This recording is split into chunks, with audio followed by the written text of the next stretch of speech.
A very good morning in snowy Vienna. My name is Gerold Riedmann. I'm the editor-in-chief of the Standard. I'm very happy to welcome you on this Sunday morning here to our discussion at the Burgtheater. This is our longest-running debate series. It's in its 17th year, and it's getting more and more interesting, I guess. We're going to be witnessing this today. We're going to be talking about Europe opportunities under a Trump presidency, and we're just 10 days away of the inauguration, and things are, pretty interesting, I guess. Just from my perspective, I want to thank you all for being here. I want to thank our partners in this discussion, and that's the Burgtheater, obviously, the Erste Foundation, and the Institute for Human Societies, IWM.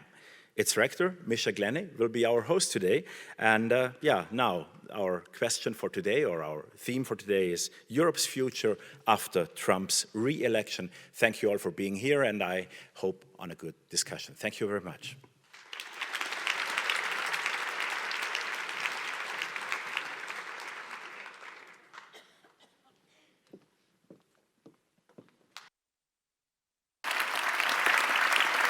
Oops.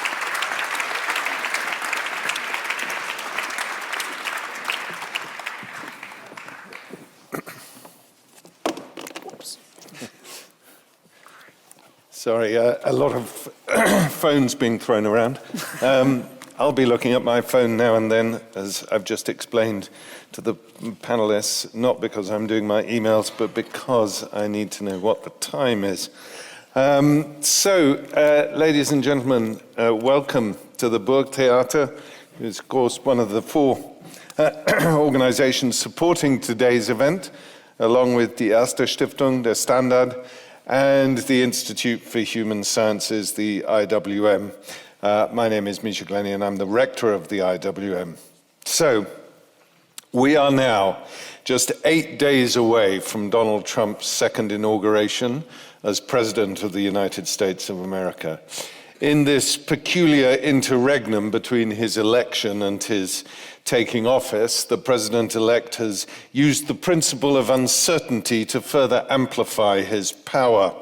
Around the world, everyone is trying to guess what policies he will bring to the table, both domestically and in foreign affairs, while he drops hints about deportations, lightning peace deals, tariffs, and even seizing control of territories beyond the United States.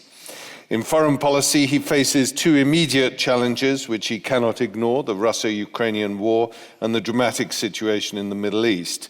And he has, of course, never hidden that he believes China to be the greatest threat to American power and prosperity. But what about Europe? So far, he has indicated that he wants European NATO members to increase their defense budget to 5% of GDP, although let it be noted that the US currently spends 3.45% of its GDP on defense. He has said he is considering planning tariffs of some 20% on all European goods entering the US market. And perhaps most dramatically, he wants the US to assume control of Greenland, which is, of course, part of the Danish realm, although home, it must be said, to a vigorous independence movement. Well, with me to discuss the implications of the second Trump presidency for Europe, I have four guests with me from the continent. Here to my left is Hannelore Veit, who I'm sure many of you here from Austria know. She's very well known to Austrian audiences. I first met her in the late 1980s when she was working for Voice of America as a journalist, and I was working for the BBC. We were both covering Austrian politics and the dramatic developments in Eastern Europe. She then went on to become the face of news in Austria for over a decade as anchor of the main news program ZIP 2. More importantly, as far as today's event is concerned, she then continued her career with the public broadcaster ORF as Washington bureau chief from 2013 to 2020. And she's now back in Vienna working as a freelance journalist and media consultant. She's also written a book which was published, when was it published? A few years ago. September. September. Wer hat Angst vor Donald Trump? Who's afraid of Donald Trump? We're about to find out. To my immediate right is Natalie Tocci. Natalie is director of the Istituto Affari Internazionali in Rome. She has also worked as a special advisor to the EU High Representatives for Foreign Affairs and Security Policy, Federica Mogherini and Josep Borrell. In that capacity, she wrote the book Framing the EU Global Strategy, A Stronger Europe in a Fragile World. She's been a visiting professor at the Kennedy School at Harvard and an independent board member of both Edison and Eni. She has held research positions at the Center for European Policy Studies in Brussels, the Transatlantic Academy in Washington, and the European University Institute in Florence. And in collaboration, I'm glad to say, with Mandelbaum Verlag, the IWM, where she has been a fellow recently, has published her new book in German, Durch Widersprüche hindurch, Europa in einer ambivalenten Welt, available, of course, in all good bookshops. Further to my right, Olha Pinjuk is an economist at the Vienna Institute for International Economic Studies. Her research focuses on foreign trade, in particular trade in services and FDI, foreign direct investment. She's also a country expert for Ukraine and other post-Soviet states. Previously, she worked as a consultant with the World Bank in the Ukraine office, and if I understand it right, also with DFID as well, which is the British Development Ministry, is now defunct or absorbed by the Foreign Office, on their work on Ukraine trade policy. She grew up in Western Ukraine, now lives here in Vienna. And finally, over to my far left, which is perhaps inappropriate, Balázs Orbán, a Hungarian lawyer, university professor and politician. And since 2021, I was about to say 2021, the political director of Prime Minister Viktor Orbán's office, although the two men, I must stress, are not related. He's a key supporter of reforms described by his Prime Minister as illiberal democracy, but which some critics have described as a hybrid regime of electoral democracy and autocracy, in which elections take place, but respect for democratic norms and practices are absent. Mr. Orbán has played an important role in developing Hungarian relations with President-elect Trump's team, and indeed, in a recent review of his book, The Hungarian Way of Strategy, he was described as Viktor Orbán's Steve Bannon. So we'll find out later on whether that's true or not. Hannah-Laura, I want to start with you. You were reporting from the US when Trump was first elected president. Now, some liberal commentators have argued that this time around, he'll A, be more prepared, and B, he'll also be seeking revenge on his perceived enemies. Can we expect a more aggressive and action-oriented Trump this time around? And what does his second election tell us about the United States at the moment and its people? Revenge, that's a really broad question. Revenge, he hasn't mentioned that word in recent weeks and recent months even. He did a lot last summer. He loves to scare people and he loves to talk about revenge. Better prepared, to get back to you the first part of your question, definitely. Donald Trump was not prepared for the first term. He even said in an interview he was not expecting to win the election. He was totally surprised himself. And he didn't have a team. And we all, maybe many of you remember people going to his New York Trump Tower and lining up and trying to have interviews with him and him trying to put together a team. And it was pretty chaotic, his first term. This time he is definitely prepared. But what I think we should understand, and that's also a reason why I wrote this book, is why do Americans vote for Donald Trump? I mean, we all know he was twice impeached. He treats his allies sometimes like his enemies. He talks a lot. He doesn't always follow through. I'd even say that's one of his main traits. Talk a lot, threaten people, but then following through is a different matter. But why do Americans, a man who has so many lawsuits against him, why would they vote for him? So I spent a lot of time early this year in the United States trying to talk to Trump voters and try to understand what is it that makes them vote for Donald Trump. Because of course there are the 30% plus or minus who are the core Trump voters, his base. They would vote for him no matter what. But that's not enough. That's not half of Americans. Americans are not crazy, which is a question I'm always confronted with here. Americans crazy? What's happening? There are some very smart people, some very intelligent people, some very educated people who voted for Donald Trump. And this was the Trump electorate that really interested me, and they have different reasons. First of all, I think it's important to note that people are disgusted with politics as such. They say, oh, Washington, what's happening there? Everything is corrupt. He comes as an outsider. He comes promising change. Whatever that change looks like, doesn't matter. He is the one who stands for economy. Everything is so expensive. Talk to Americans. Everything really got expensive. Inflation was really, really high under Biden.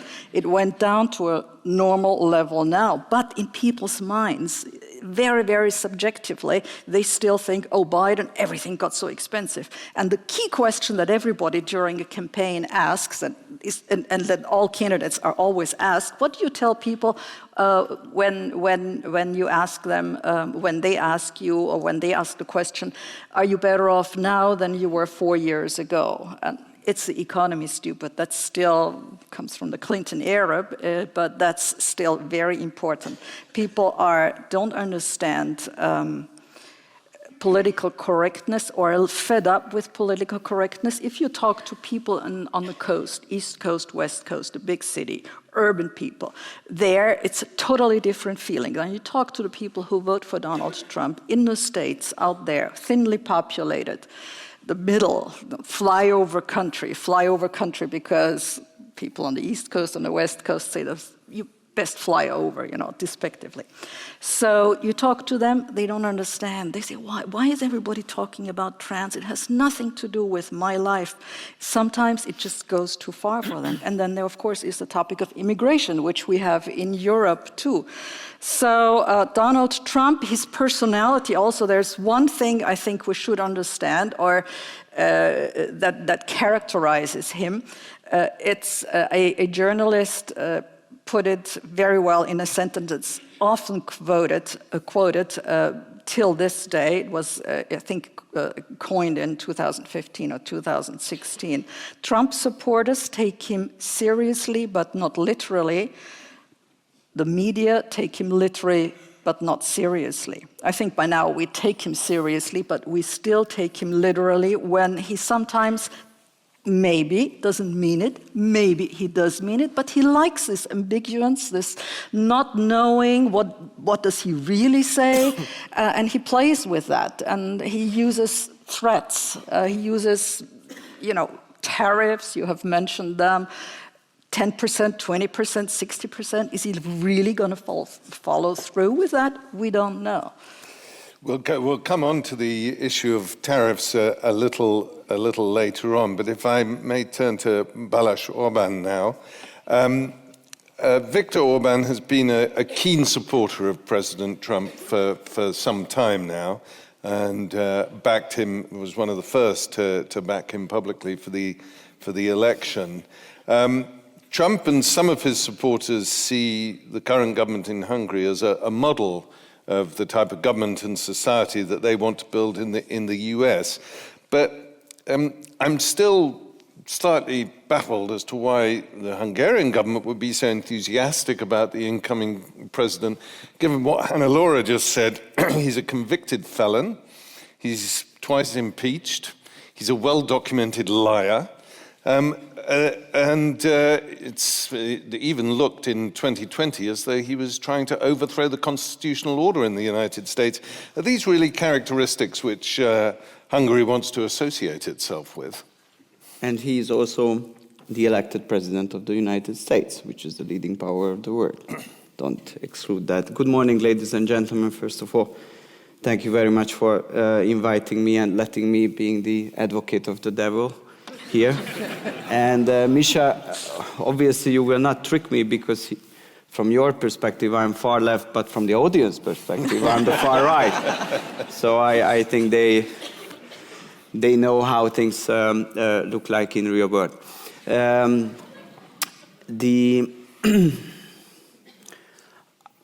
I don't want to bypass the question, but just one comment on a previous statement, which I agree almost 100%. So I think here in Europe, everybody is talking about the geopolitical aspect or the aspect of this presidential election to the way of globalization. But I think it's more important than the Americans. They had something different in their mind when they voted in November. So they really wanted to reform their own government. They really wanted to have a government which is leading different domestic policy policy paradigms.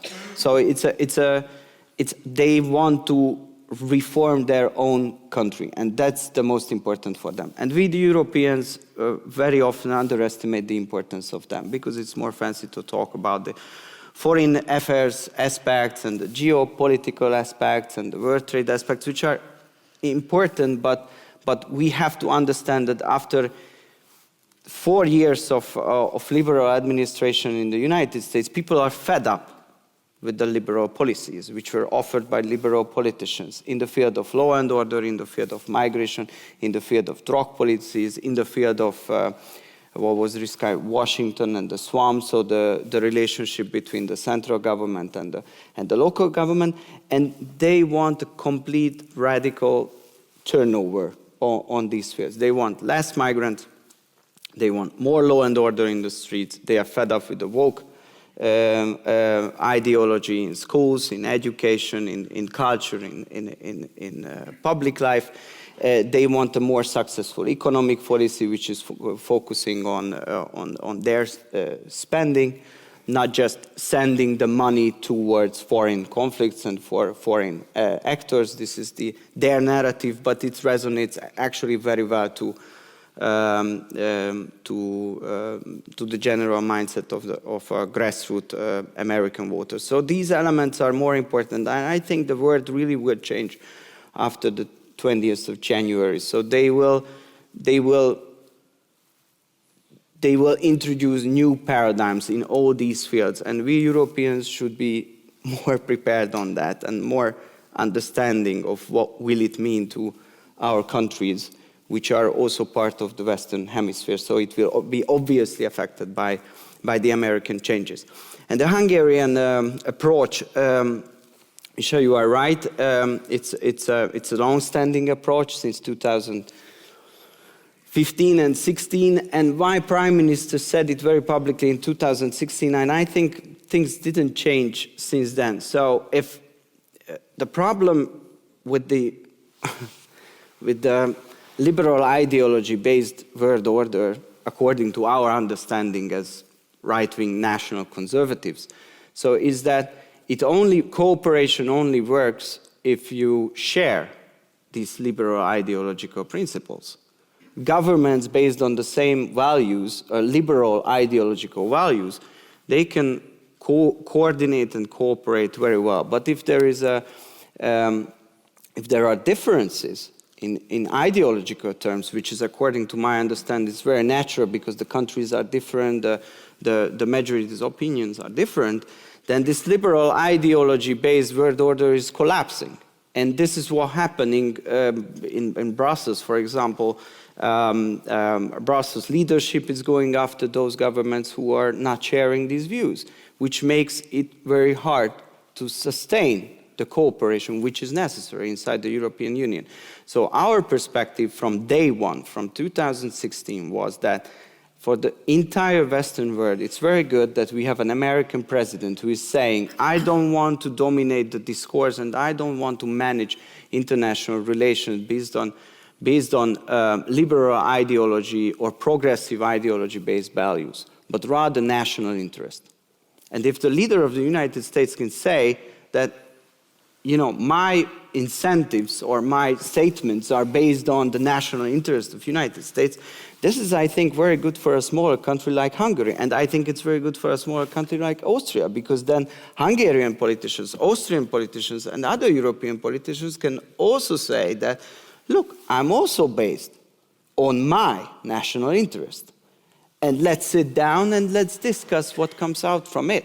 But the general idea that the international discourse is based on national interest is, I think it's more functional from a technical point of view and more sustainable, especially in this changing world order where the balance between the big powers is changing so rapidly. So this is the reason I mean, no one takes it seriously. What you were mentioned as a quote that United States can see Hungary as a role model, or Hungary can see United States current administration as a role model. So these are different countries, different structures of government, different histories, different geography, different positions. So obviously this is not the case, but I think in general, if the new world order will be not an age of neoliberalism, but will be an age of sovereignty, where the government can engage in international discussions based on national interest, I think in the long term it will be a more sustainable international structure. And I hope Europe, as soon as it can, will find its place, because that's my biggest concern, that Europe right now it's not finding its place. I just want to pick up on something that you mentioned. You mentioned the word sovereignty. And of course, one of the first challenges that Trump is going to deal with will be the Russia-Ukrainian war. Now, last year, you described President Zelensky's decision to resist the full-scale Russian invasion of 2022 as, and I quote, irresponsible, unquote. Given the close relations you have to Trump and his team, does that mean that he's likely to favor Putin in any negotiations? No. I think he's likely to favor United States positions in the negotiations. And he sees this conflict as a conflict between two Slavic nations, which is right now in the long term, from a strategical point of view, it does not serve the interest of United States. So for this reason, he wants to close this conflict. And this was the Hungarian position. So it's like... But in terms of sovereignty, I mean, the reason why I raise it is because in terms of sovereignty, Russia violated the sovereignty of an independent Ukraine. And so are we saying that that is now legitimate? If a stronger country wants to do that, there's nothing we're going to be able to do about it? But the Westerners are following a strategy. No, obviously not. Russia invaded Ukraine. It's a clear violation of international law. Moral questions are not on the table about this conflict. But on the other hand, if you try to understand it also from a realist point of view, this war is going on for like 3 years. Since the beginning of this war, Ukraine lost more territories, many millions of people left the country, hundreds and hundreds of thousands of people died, and economically the country is ruined. So from a realist approach, we have to be brave enough to raise the question whether it makes sense to continue the current strategy or not. I can only raise questions. The answers should be provided by the Ukrainians and by others who are emotionally and militarily involved in the conflict. My country is not involved in the conflict. So we don't think that we are part of the conflict. It's It's like, this is and I think the current American administration probably have a very similar view. The Biden administration was taking side and getting more and more involved in this conflict in many ways. The current administration, or the next one, which is incoming, is not seeing things in the same way. Well, let me ask somebody who's from Ukraine originally, Olha Pindyuk. Olha, let me ask you about the mood in Ukraine in advance of the Trump presidency. Do people want to continue fighting, or is there value in what Balázs Orbán is saying, that lost hundreds of thousands of people, the military situation is not looking good, millions have left Ukraine, economically it's in a very, very difficult position, infrastructure and so on. Isn't it time to do a deal, and can Trump facilitate that? Well, I mean, the most important question to ask is what would have been if Ukraine didn't resist? I think the losses of both territories and probably of life would have been much bigger. So we are where we are, and indeed the war has been having very detrimental consequences for Ukrainian economy, for Ukrainians as such, but that was basically the existential moment. They had no choice other than to resist and fight for their sovereignty and for their lives even. Trump becoming the president, that's a big change, and it has been, Ukraine has been preparing itself a lot for this outcome, and there is hope there that probably, the negotiations indeed can take place. With Trump bringing some change into the geopolitical scene. It couldn't have been, a prolonged war of attrition. Ukraine was bound to lose it. So if the Western support would have continued in the amount and in the way it has been provided till now, it was given just enough so that Ukraine doesn't lose, but Ukraine couldn't win with that amount of support. And after 3 years of this war, of course, Ukrainians are tired. They want to have some outcome, but they are not ready to surrender. Their hope now is that Trump can indeed facilitate a better outcome, a better solution, but it's also likely possible that Trump's presidency will be to a detriment of Ukraine, that the very much unfavorable outcome of the war will take place. As you earlier pointed out, Trump is ambiguous, uncertain. We do not know what he will be doing. He previously said he will solve this war in 1 day. Now he is talking about half a year.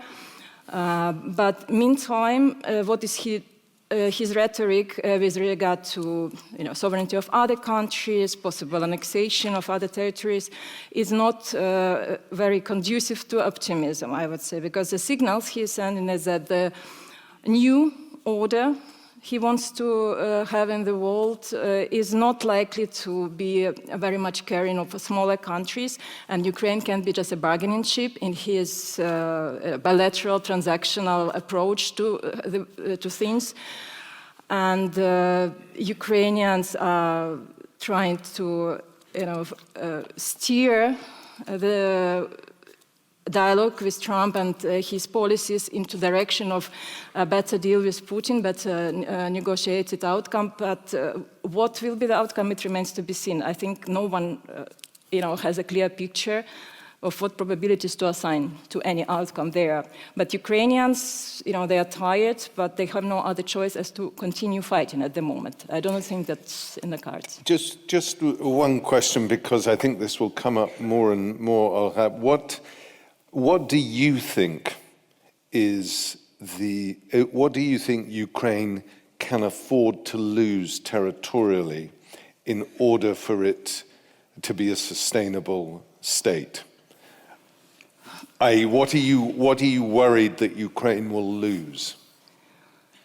I think it's not about territories at the moment. It's about the country being able to function, about energy sector being functional because it's on the brink of collapse with all the missile attacks which are ongoing.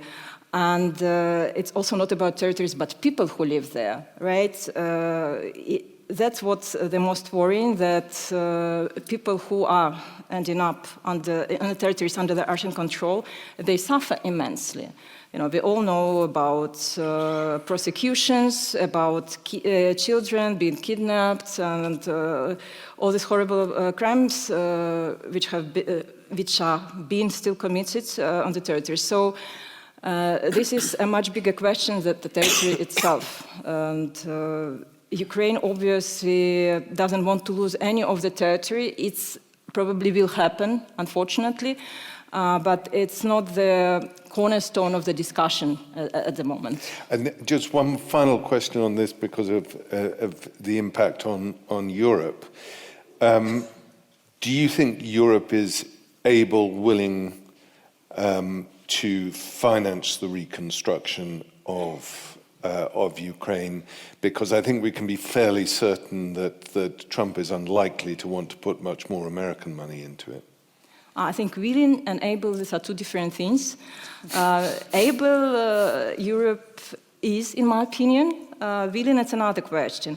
I mean, if you look at the amount of support that the European Union was providing to its own members with energy prices hikes after, during the corona pandemics, support to Ukraine dwarfs in comparison. It's first. And second, there are these frozen Russian central bank assets which are just lying there, and this, if it were not for some political limitations, that could have been easily provided to Ukraine and helped a lot to fight. And it's also in the long-term strategic interest for the EU. It should be to have prosperous Ukraine at its border or as a member eventually, because something which we rarely think and talk about is an alternative outcome. What if Ukraine falls and Putin is able to achieve his maximum goals and have a totally controllable government in Ukraine, and basically it becomes second Belarus, in all for all sense and purposes. That would be, from security point of view, from economic point of view for Europe, a very bad outcome. Not to mention even increased migration flows, possible security risks, food security risks on a global scale.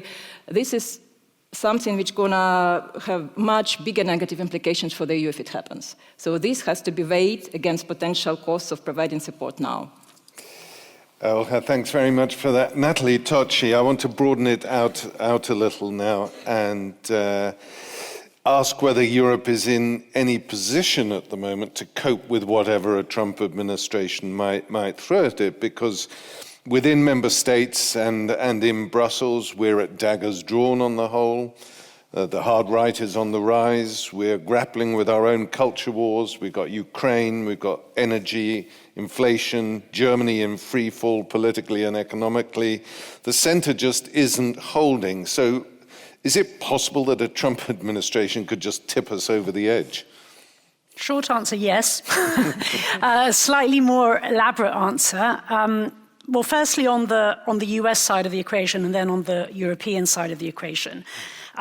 Sort of building also on what Hannah-Laura and Balázs were saying at the beginning, I think it's important indeed to realize that this is a very different Trump, or it will be a very different Trump administration compared to the first one. Firstly, we're talking about a Republican Party that has been totally MAGA-ized, right? First time round, in many respects, the Trump administration kind of looked like a coalition government, right? I mean, there were these different souls within the Republican Party, and a lot of the incoherence and the contradictions were really a product of that.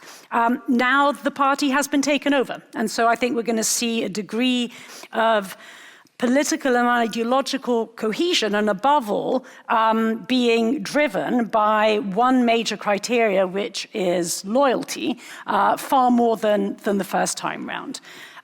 Secondly, I think there's this element, and I'm sure we're going to come back to this, of plutocracy, which we didn't have the first time round. And therefore, the role of the plutocrats in the administration, we're obviously already beginning to see the effect that that is playing and how that will coexist, basically, within the administration. And third and related, essentially, there is a regime change going on in the United States in a way in which there wasn't the first time round. The regime in the US resisted Trump 1. The regime in the US is now flocking to Mar-a-Lago to kiss the ring. And this is something which is dramatically different. So I think there's going to be, alongside what Hannah-Laura was saying in terms of the greater competence, there's more of a project, there's going to be a lot more determination coming from the US side. Now, beginning to shift to the other side of the Atlantic, but last point that I would make about the US and what the intention is, I think we're beginning to see a very different kind of intention compared to what we heard during the presidential campaign. During the presidential campaign, we got the impression that essentially, as far as foreign policy is concerned, Trump was broadly speaking an isolationist, and the understanding of the US national interest was basically a US that kind of pulled back from many of the troubles of the world.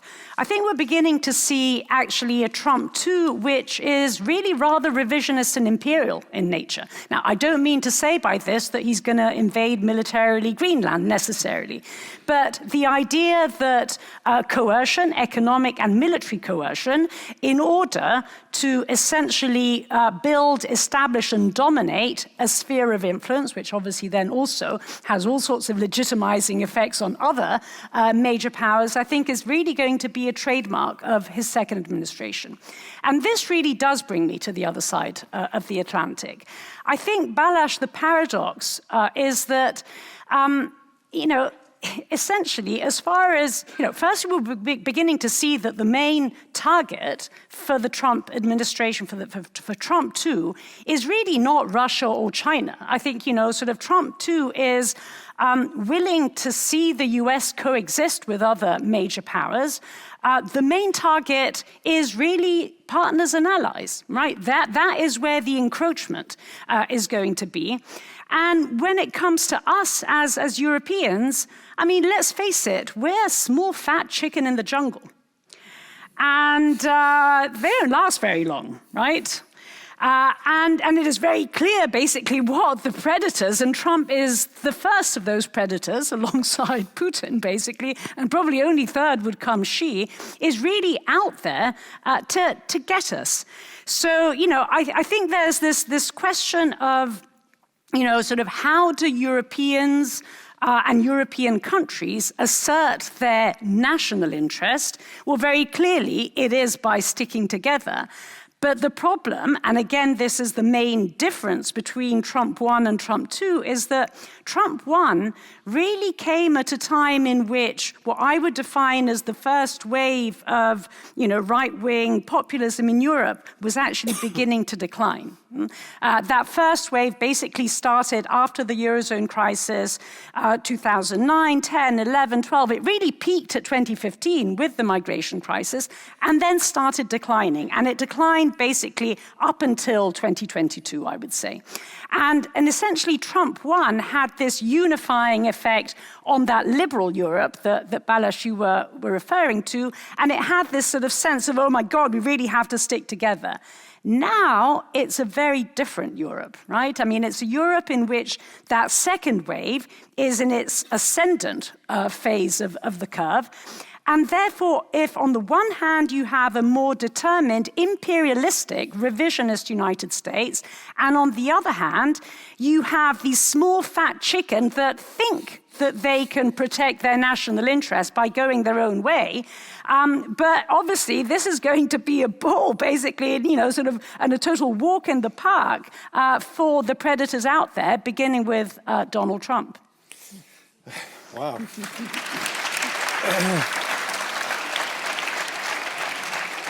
not the cheeriest of visions. Hannah-Laura, many Americans are notoriously incurious about the wider world.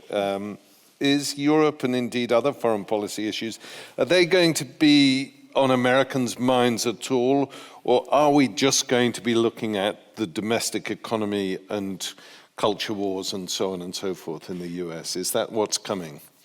I think so, yes, but I'd also like to comment on what you just said. Carry on. I asked a lot of people in Washington, think tanks in Washington, is Europe afraid of Donald Trump, to get the American view? And one of the best answers I got was, apparently Europe is not afraid enough, because they did nothing to get closer together, to think back of the idea of Europe during 4 years, the first Trump term. So in turning that around, I wonder if Trump coming back could be a chance for Europe. It could be. I'm not sure Europe will take the chance, but I think there is a lot more room of working together, of thinking back, what is the big picture, the big idea of Europe? Because we sometimes forget what it is when we, with all these little squabbling here and there, and where is the strength of Europe? Europe as a global player could be a lot more important than it is right now. So now going back to what do the Americans think of Europe, or are they only occupied by their domestic issues? I would think yes, they are occupied mainly by their domestic issues. I think it's steadily growing, but the number of Americans owning passports is still very low compared to Europeans. I mean, everyone basically here owns a passport because we travel to other countries. Americans generally don't. There's a part of the population that does. I think it's now over 60% of Americans that do have passports, so that is growing, between 60 and 70 somewhere, I believe it is. But yes, they have this huge country. They grow up, and that I think is also a main difference. We in Europe are socialized differently. We believe in social cohesion, in security, in safety in a lot of ways. We have this social safety net. Americans grow up thinking, and I have heard every president I know saying the same thing: we are the greatest nation on earth. We are individualists. We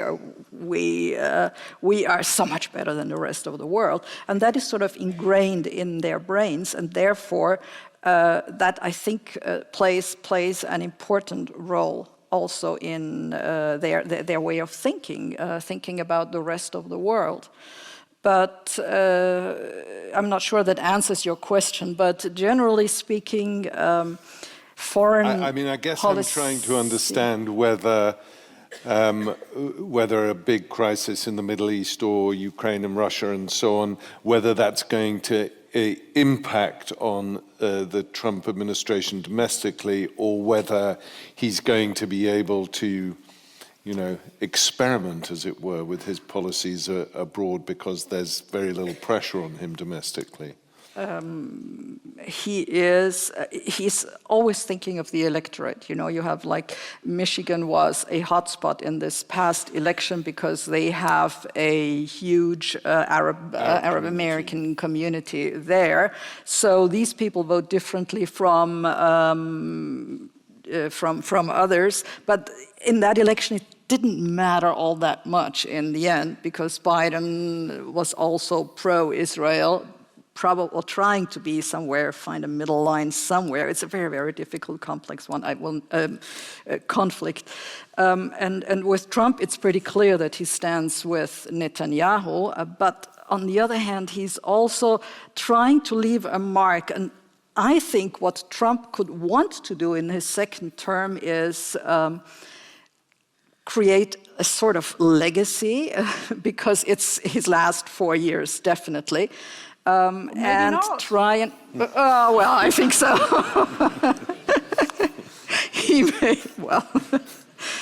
he may be a little more moderate by trying to do that. But again, you know, what I've learned in observing Donald Trump 4 years during his first term is never think you know what he's doing next. He will do the opposite. So.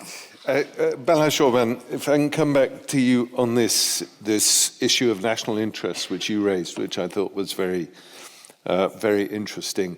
Donald Trump has been pretty forceful about saying that taking possession of Greenland is in the US national interest, that the Panama Canal is in danger of falling under control of China, and therefore it is in the US national interest to take control of the Panama Canal. And I mean, I leave aside Canada for the moment because I think that's a slightly more absurd idea of making it the 51st state.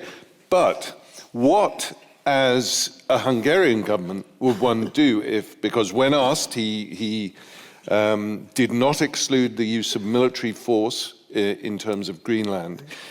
Aren't we in danger, if you accept national interests as the driving force of international politics, of getting into a situation like before the First World War, where people are grabbing territories left, right, and center? Would the Hungarian government protest against American attempts to get hold of Greenland, for example? And I raise it because he has raised it quite explicitly. So my suggestion would be in this situation is to rather focus on ourselves, because we Europeans are not ready for this new world order, because we want to use the old techniques, the old models, the old way of understanding, which are outdated, and these are not working. And probably our voters see it far better than we experts, politicians, Brussels, leaders, and this is why they turn towards parties which didn't have the responsibility to make this foreign policy failure. So what really concerns me, I understand that probably this is the most gossip-based part of politics, so everybody is interested in that. But you know, like, we are in Europe, we act really like chickens. But this is not a coincidence. This is the decision of the European elites which were made in the last 3 years. Why don't we act as European wolves, or I don't know, bears, or which is the most dangerous animal in Europe anyway? So but find something. And like, we are in a situation, and this is what really concerns me, that the European elites, there is a new elite in the United States, a new way of understanding. The European elites have no clue how they are operating. They are not getting used to this cowboy style of decision-making and negotiation strategies. Ideologically, the European elite still wants to hold the old policies which were failed in the field of migration, woke, and many important issues which are really not acceptable for the European partners. And also there is one element which was mentioned, the trade issue. We should be prepared for a trade negotiations with the United States. And there are two other players, Russia. We stopped all our energy cooperation with Russia. Actually, the European elite is in a war with Russia right now. And there is a third big player in the world, it's China. It's not about who we like and whether we agree with these things, but the European elite has now started the trade war against China, who is the biggest trade partner for Europe. So we are in a war, we are in an intellectual and political war zone, not just living next to a very unfortunate real war zone, but it's an intellectual political war zone. And the European elite is fighting this kind of war against China, against Russia, and against the United States. And in the same time, in all our relationship, we are the junior partners. Because we don't have energy, we need energy. We don't have markets because we need the markets, because more people are living on their side of the world than here in Europe. And United States, we rely on them militarily, and they have the capital, which is could be very beneficial for European companies as well. So even in that relationship, we are the junior partners. So I understand that you know, there are interesting questions in politics, and how tricky is that to respond to these questions. But there are also serious questions. And this has to be answered. and not just on a metaphysical, theoretical level, because it affects everyday life of our voters. They feel it.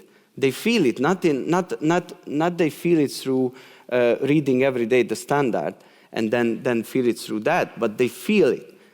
Energy costs, economic opportunities. If you ask our people what the next generation, for their kids, for their grandkids, what life, whether they will have a better life or not, their answer, many of the Europeans' answer is no, our children and our grandchildren will not have a better life for our failed policy decisions. So really, honestly,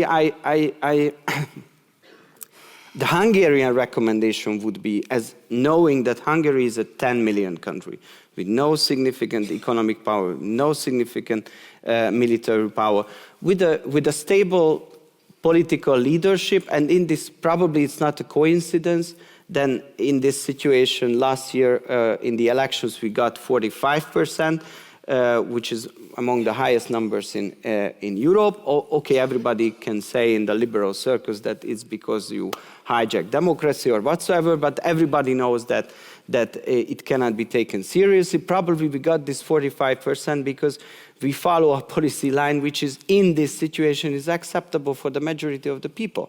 We not recommend this, that it should be taken by other countries. We are a small country. We just want to warn the European leaders, if there are still some leaders, because the problem is that Germany is collapsing, France is collapsing, no leadership capacities there, and the Brussels bureaucrats, they think that they can have give a lead to Europe, but it's not the case. Europe should be led by the capitals, led by the national leaders. Even the Americans don't take seriously the Brussels leadership. So my last word would be to try to stick together and strengthening ourselves and not behaving, as it was mentioned, as like chickens, but trying to represent our interests together and try to make success in this new world order based on sovereignty. We've had some problems with that. I mean, I take my own country, the United Kingdom. We wanted, seemingly, well, at least this was the argument of the Brexiters, to follow national interest by leaving the European Union. We now look deeply, deeply vulnerable, sat between the European Union, China, and the United States. Sorry, it's very difficult. I'm not an expert on British politics. I'm following it very closely, but I'm a Hungarian politician elected by Hungarian voters. But if you allow me just one comment, I think Brexit it wasn't about grassroots voters having geopolitical, strategic paradigm shift. It was mainly about migration. People wanted less migration. And Brexit happened, and what happened? Not less, but more migration. Much, much, much more. So, and then it's a leadership problem. It's a conservative, so-called conservative government leadership problem. Probably this is the reason why they lost elections. But Hungary's finding that it can't survive without migrants. It's now got about 400,000 foreign citizens, about 200,000 of which are not from the European Union. You've been recruiting workers in the Philippines, Brazil, other South American countries because you don't have enough Hungarians. Sorry, I don't want to go into Hungary versus liberal views debate, but if we really want to concentrate on that, I'm ready to do so. The numbers are not correct. In Hungary, we have the lowest numbers of migrants compared to all European countries, and we like it that way. We don't care if others want to go to other directions, but we don't want to go it that way. And last year, that was the latest decision of the government. We made it even stricter, the immigration policies. That's probably the most strict immigration policies what you can get. It's even for the guest workers as well. It's closer to the Qataris regulation than to other European regulations, because we think that this monocultural society, what we have in Hungary, that everybody speaks Hungarian, everybody is coming from the same cultural background, it's not a disadvantage. According to our understanding, it's an advantage. And it will be a bigger and bigger advantage if other European countries are going to other direction and they are facing the problems of their decisions. So we want to keep it that way. You can make sure that our Orban government will do anything to keep it that way. So we don't want to convince anybody else that we are on the right side or these policies should be followed, but we see that in this 21st century situation where you have multicultural societies in Western European countries and you can see the downside of open borders and multicultural societies, Hungary and Hungary's position and Hungary's cultural cohesion and Hungarian anti-migration policies will serve the interest of our nations. Okay, I'm going to go on to the issue now of tariffs. Olga, I want to get you to address this question because it's one of your specialist areas. So I think my first question is whether how likely it is that Trump is going to follow through on tariffs on European goods. But if he does go down the tariff road, what are the implications for the global economy? I think, may I first just make a small comment? Of course, you can say whatever you like.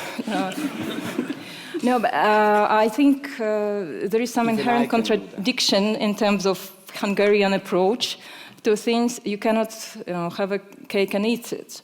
You cannot close your country to one type of international flows and then expect to have all, trade, open trade and capital flows, which were actually the basis of Hungarian successful economic growth after it entered the European Union. Recently, in the last couple of years, Hungarian economy is doing not that well, and for a good reason. And if you do not have enough domestic population, this is a problem for most of the European countries which suffer from these demographic issues.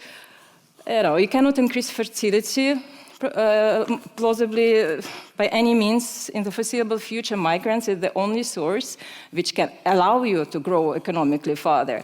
And by forbidding this, you are basically shooting yourself in the foot. Yeah? Hungarian economy will do it worse. But coming back to the tariffs, Trump already tried to do that with China, and it didn't work well, right? And for a good reason. Whether we want it or not, the world has become globalized in many respects, economically. Most of the trade these days, it happens as a part of some value chain, this or other. So, by imposing a tariff, you basically punish yourself in most of the cases. And that's what happened already in 2016-17 when some import tariffs were imposed on Chinese imports. What happened? Okay, imports from China did decrease in those goods, but imports of those goods in total didn't decrease, because what China did, it set up some plants in Mexico, and it was just one more step. Costs have increased, so the prices went up, but basically it was American consumers, American importers who had to bear the cost of all this. And since the world is globalized, we all will feel it if Trump indeed goes this way. I think he still sees the world how it was in 1950s, 1960s, when America, it had big economic power. It could dictate the prices on a global scale. It's not the case anymore, and America accounts for not such a big share of global economy. China has grown. And we can debate, the approaches towards accepting China in the WTO, allowing China to subsidize its growth, but that's happened. And we are here now, and you cannot close off most of the economy. So basically, it will be a shock for the whole world. If these tariffs stay for long, it will be quite a prolonged shock, negative shock for everyone. But America will suffer as well. And, talking about voters of Trump, I think they were quite honestly duped, because all the policies he proposes to introduce, they are not going to benefit his core electorate. By reducing taxes on corporate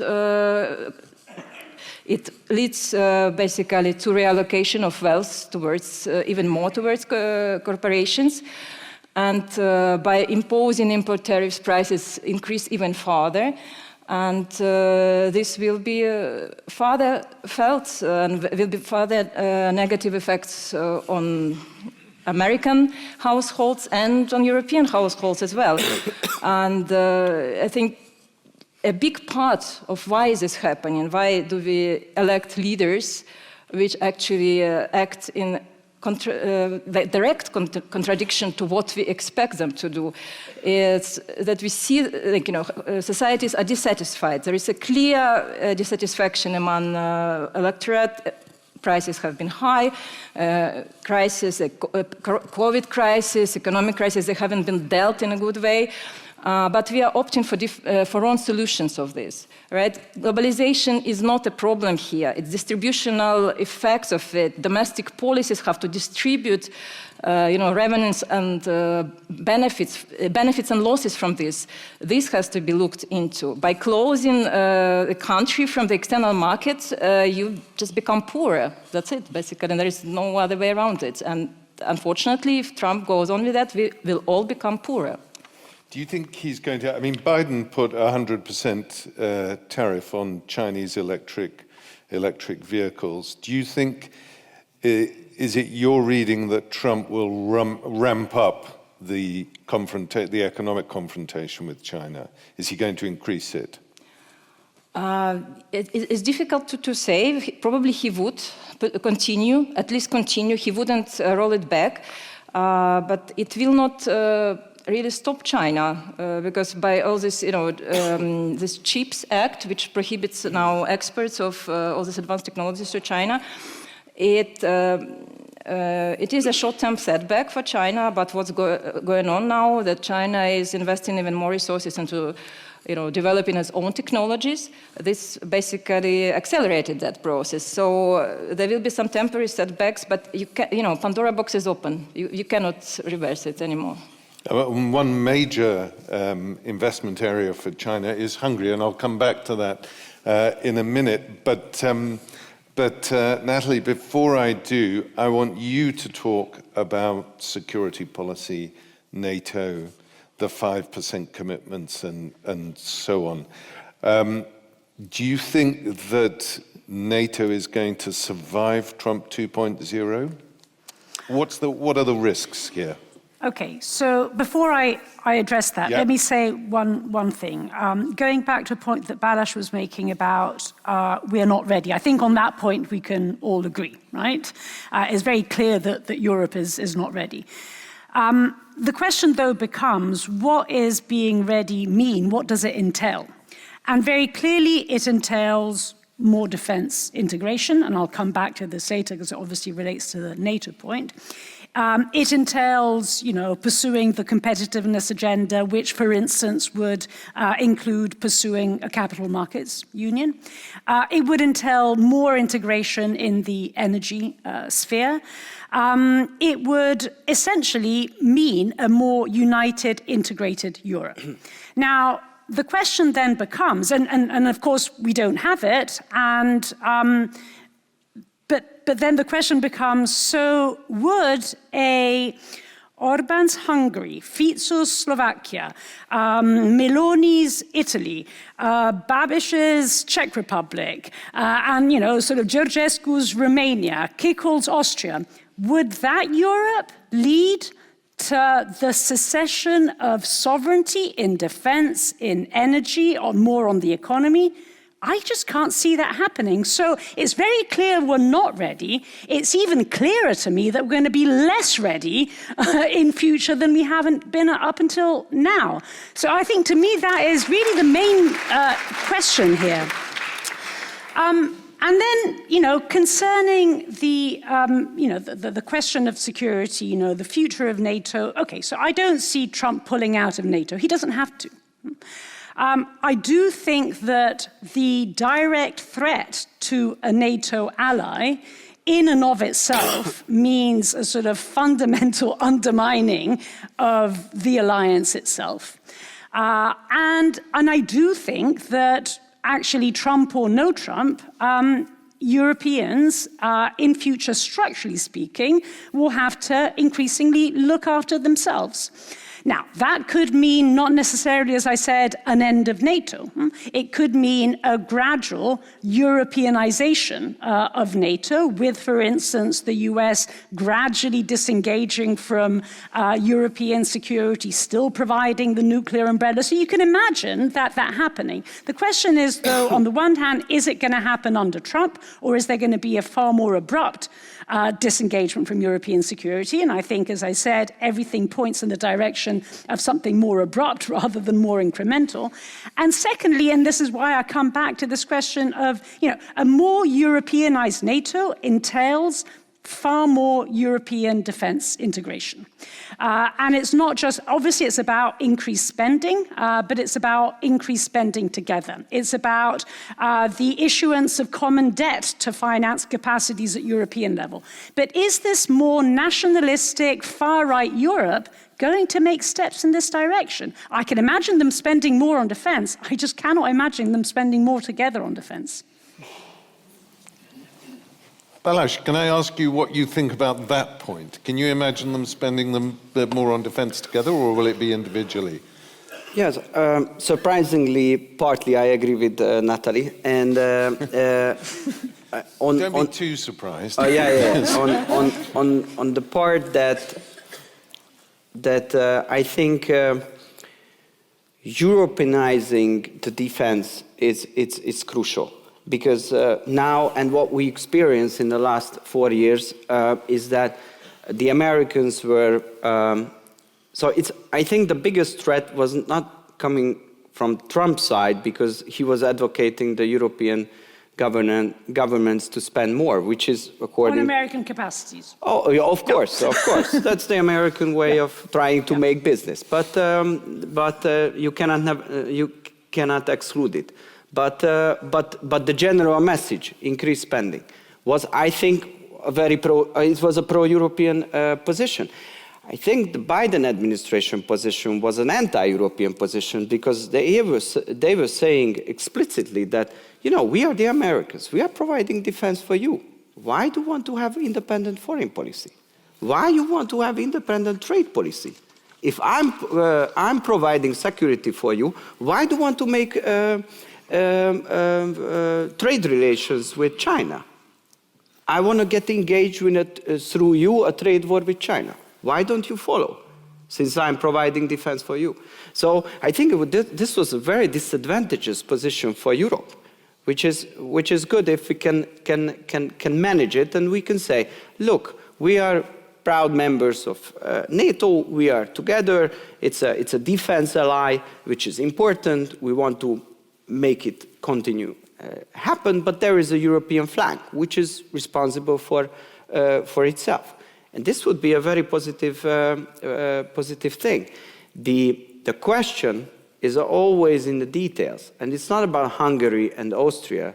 It's about France, Germany, and also the big countries. Whether it would mean European security, a joint European army. Honestly, I can't imagine a situation where the French army is governed by a German general, or the German army is led by a French general, because this is the reality we are living in. But the idea that Europeans should provide more ammunition and equipment, and the European defense industry should be actually better, and it should be used as a resource for European armies. And this kind of defense industry coordination, and the coordination of strengthening our national military forces, this is an idea which is annually again and again represented by my prime minister as well. So I don't see why it couldn't happen under the Hungarian presidency. That was one of our major priority, to focus on increasing European defense capacities and the coordination among the member states based on this logic. If you allow me, just one reflection on the migration issue, because because that's important. So since 2015, we keep hearing the arguments that those people who are coming, they will benefit to our economy. And the figures are obviously showing us something different. They cannot integrate it to our structures, to the Western European structures. They are just on the social welfare system, cultural, they are not integrated. So I think this is, sorry to say that, it's a liberal lie what we're using here in Europe, that migration in general increase wealth or prosperity.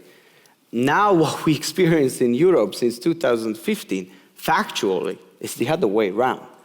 So I'm not arguing against economic openness, because Hungary is one of the most open economies of the world, and I also wrote a book about the Hungarian connectivity strategy, which is about how we open up towards ourselves to the rest of the world and create a situation where we increase our wealth through engaged in international trade.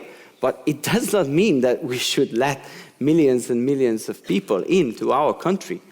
And first it was only about Syria, on the humanitarian issues. But it turned out that the situation is a little bit different there. So from a humanitarian point of view, we Hungarians, we open up our country towards the Ukrainians, but it does not mean that we should open up our southern border as well, where from more than 100 countries, actually millions and millions of people want to come into Europe. So it's an insane and irresponsible decision. And if you are an economist, probably you can say in general, but the facts are contradict what sorry, we had in. Can I just briefly respond? That Yes. was not my point at all. I didn't argue for uncontrollable migration. Obviously, it has to be controlled and it has to be in proportion to the absorption capacity of a country. But there might be a problem on the receiving side. Maybe integration policies are not thought through well enough. Maybe that's a problem, because this takes two to tango. Yeah, I'm just saying that you shouldn't just discard immigrants as pure evil, because plenty of studies show that immigrants do positively contribute, even in the first generation, economically to the recipient countries in Europe. There's plenty of evidence. And the third generation now is probably the less integrated in many Western European countries from socially. Look who is committing terrorist attacks. But if we are focusing on the economic side, the employment rate in our country, when we came into power, it was 57. Now it's 75. So again, one argument why probably it is the case that Hungary is not an authoritarian whatsoever, and this is why people support the government, but probably this is one reason that employment rate was 57, now it's 75. But I'm not satisfied with that, because the highest number is Europe is now around 80, 82, 83. I think one of the Benelux countries or Scandinavian countries, and even Germany, it's above 80%. I think Austria is probably around 75. So the question is, your government here in Austria and our government in Hungary, where we want to put our resources. Whether we want to put our resources to open up our country, invite more migrants and give them the money to be more integrated, or probably do the other way around, increase the employment rate in general, try to activate that 25% of the society to get integrated into the market, which requires also resources. So it's a policy decision which should be made by all of the European governments, where to put your money. And I think in this situation, where you only have 75% employment rate, and the target should be 80 and then 85, you should mobilize the resources, not to go into the easy solution, to invite more people and see what's happening. We see what's happening. But rather to focus on activating your own population and give your own people a job and a meaning for life, which is actually also positive for social cohesion. This is the only thing I want to very politely raise as a point. Okay, well, I just want to come back very briefly to you, Balázs, not about the migration thing now, but about China, because Hungary has attracted very significant investment from China from both the BYD, the vehicle manufacturer, and CATL, the electric motor and associated industries. Are you not slightly worried that President Trump will see that and consider that Hungary is being treacherous in its attitude towards China? Well, Hungary is building up, as I was describing, a connectivity-based economic strategy. We have. It's true, 45% of the Chinese investments in general from Europe went to Hungary last year. 44. That's a huge number. But if you look on the stock FDI, you see that this connectivity strategy is working in practice, because the biggest FDI stock, what we have, is coming from Europe, mainly from Germany, partly from Austria, and then there are the Southeast Asian and the Far East countries, South Korea, China, United States of America. So what is happening now in Hungary is that the German automobile industry is meeting up with the Chinese automobile industry, and it's create additional jobs and increase the salaries and additional economic value for Hungary. So I describe it as a positive thing. And about how to defend it, so who is the biggest economic partner for United States? Which country is that? Yeah, it's China. It's China. Why? Probably because based on an American first policy, it makes sense to be so. It benefits United States. So then, based on a Hungary first policy, why can it be the same case? That we say that China is an important partner for the Hungarian economy. So again, these arguments, so the only problem you have, if you get engaged in a liberal geopolitical discussion, that the world should be divided as good countries, bad countries, good countries, bad countries, democracies, autocracies, bloc formation, logic should be a moral principle. Yes, if not the case, Trump has done this on the Huawei issue and on ZTE and so on. I mean, the United States and Trump is on record of leaning on on European governments not to do certain deals with China. Yes, but I think we should accept if they are doing this in an American economy, and we should explain and defend our interests if they want to force us to do something similar. My problem was in the last years when we were forced to do so. We didn't do anything. When Biden introduced the IRI, or the Anti-Inflation or Inflation Reduction Act, it was a clear economic decision against Europe. I'm sorry to say, it wasn't against China, it was against Europe. And what I didn't hear a single word in the discussion. And behind the curtains, everybody was saying, look, but they are supporting us against fighting against Russia and supporting Ukraine, so we should remain silent. We got the economic downside of the war policies, and we got the economic downsides of the anti-European American economic decisions. That was the European way of handling things in the last 3 years. So if we can go the other way around and stand up and protect our interests and represent it on a world stage, it would be far better for everybody. I want to move on because time is sadly running out already. And I want to address one final question to all of you, I think, but Hannah-Laura, I'll start with you. Musk. He seems very trigger-happy when it comes to European politics. Are Musk and Trump going to rub along together happily? No, I can't see that. Two alpha males, I don't see that for a long time. As long as their interests coincide, and they do at the moment because he has, think along the same lines as far as speed regulation, etc., is concerned. But I was thinking of Elon Musk when you were talking about China, because where is Tesla's biggest production plant? It's in China. So, there's always one side and another side to the same problem.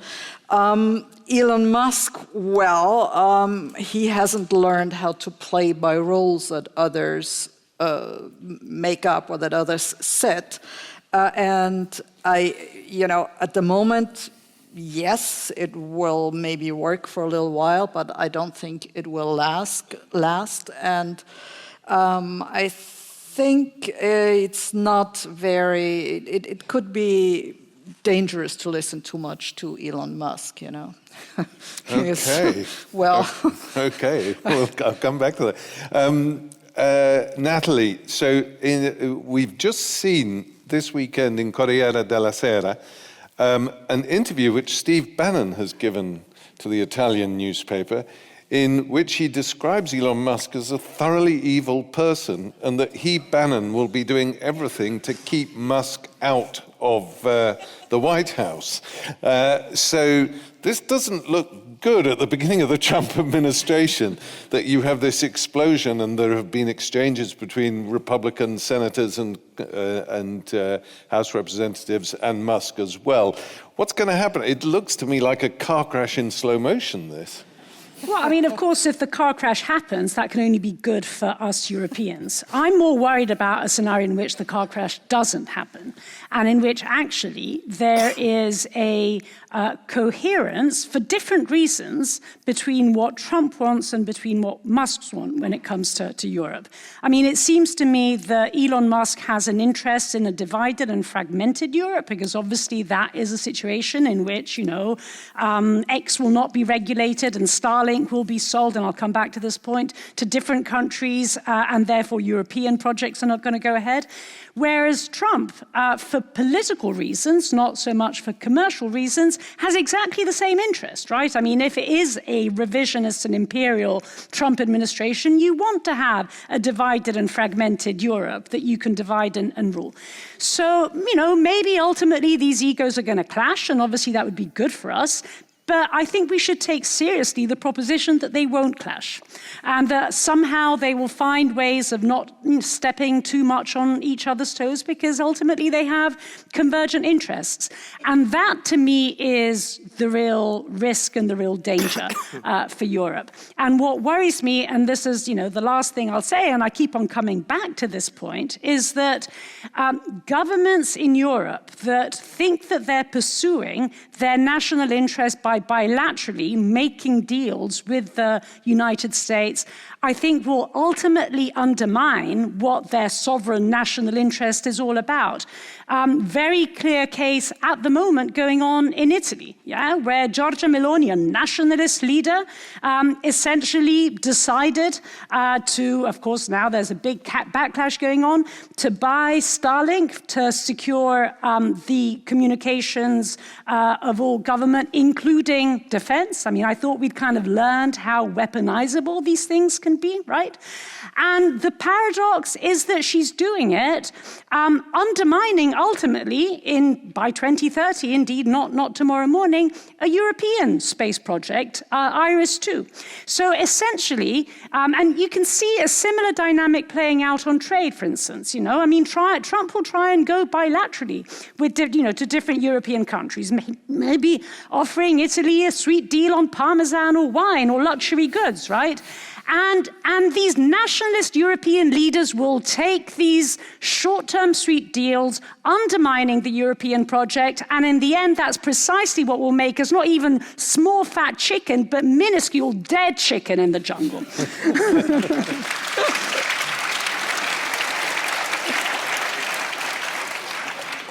Olha, you must have a take on Musk and what Musk's strategy is. And of course, that investment that Musk has in China is absolutely critical.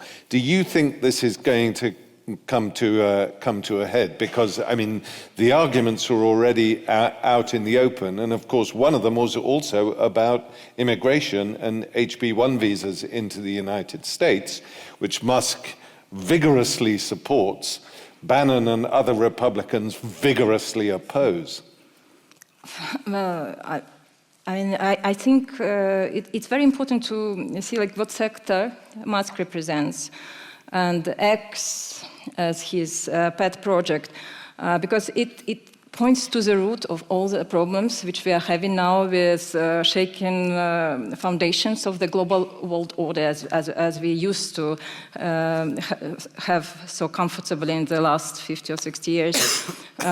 These new technologies which have become so widespread and so easy to use as artificial intelligence, this actually is not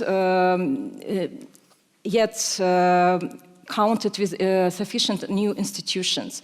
And that's at the root of the problem, which allow, some political leaders to win elections so easily because the voters can be so easily manipulated by hybrid warfare, by all the fake information.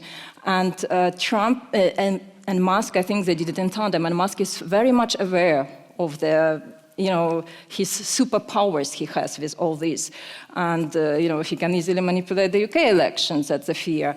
And I think he will continue doing that. The Europe response, the ideal one, would be to stay united, because if these foundations of the world order fall, there will be, no longer all this prosperity, all this peace we have been so well used to possible. Divide and conquer, this is a policy which the US would be able to pursue, and indeed, we will be just some minuscule dead chickens. What the EU can do, EU has been usually quite good mobilizing in the times of crisis. They can try to stay united and do the opposite. They managed to finalize a Mercosur free trade agreement. I think this is one of the perfect steps in response to this. Not to seek bilaterals with deals, but to stay united. And, you cannot influence internal American policies. They can introduce whatever policies they want, but you can just do your best at your side. Finally, Balázs, I'll just ask you on that issue that Olga raised about X and the political influence that social media platforms can have in Europe.